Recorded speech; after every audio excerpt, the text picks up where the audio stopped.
नवाबगंज नाम का एक गांव था। उस गांव में नवाब नाम का एक राजा रहता था। नवाब राजा को अपने ऊपर बहुत अहंकार था कि उसको कोई बेवकूफ़ नहीं बना सकता। उस पूरे गांव में सभी लोग उससे डरते थे।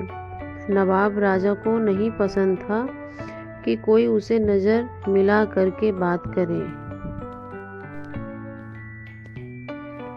इसलिए नवाब राजा जब वहाँ से गुजरते हैं वह गांव वाले नज़र झुका कर रखते थे। एक दिन नवाब राजा के सामने एक बच्चा आ जाता है और वह सर ऊपर करके नवाब राजा को देख लेता है। तभी नवाब राजा अपने तलवार से उस बच्चे को मार देते हैं। तभी गांव वाले राजा से परेशान होकर के रोते रहते हैं। तभी उस गांव में एक बहादुर लड़की रेखा नाम की रहती है। रेखा गांव वालों से बोलती है, क्यों तुम लोग इतना राजा से डरते हो? राजा का सामना करो, राजा से पूछो उसको हम लोग कैसे हरा सकते हैं। तभी गांव का एक आदमी कहता है, तुम ही राजा साहब से पूछ लो। रेखा कहती है, ठीक है। फिर हम देखते हैं अगले दिन जब राजा आते हैं, रेखा उसके सामने जाती है और कहती है, राजा साहब, अगर आपसे कोई जीतना चाहे तो आपसे कैसे जीत सकते हैं? तभी राजा कहते हैं, मुझे आज तक किसी ने बेवकूफ़ नहीं बनाया है।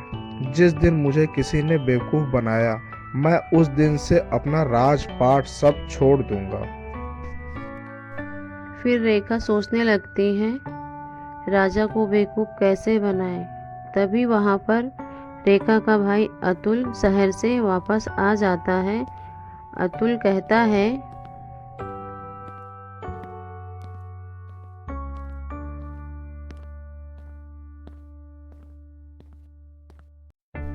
दीदी, क्यों इतना परेशान हो आप? तभी रेखा यह सब बात अपने भाई को बताती है। बस इतनी सी बात, मैं कल ही राजा को बेवकूफ़ बना दूंगा। फिर हम अगले दिन देखते हैं राजा गांव में आता है। अतुल राजा के सामने सर नीचा करके खड़ा रहता है। तभी अतुल राजा से कहता है, राजा साहब, आपने आज तो अपने पैरों में कुछ नहीं पहना है। तभी राजा परेशान होकर के तुरंत अपना पैर देखने लगते हैं और तभी अतुल कहते हैं, राजा साहब, मैंने आज आपको बेवकूफ़ बना दिया। राजा इतना सुनने के बाद परेशान हो जाते हैं और कहते हैं, आज के बाद गांव वालों मुझसे मत डरा करो। आज के बाद मैं अब किसी को परेशान नहीं करूंगा, क्योंकि आज मैं हार गया हूँ। इतना सुनने के बाद गांव वाले सर ऊपर कर लेते हैं और खुश हो जाते हैं। इस कहानी से हमें यह सीख मिलती है कि घमंड तो रावण का नहीं चला, ये तो फिर भी एक राजा थे।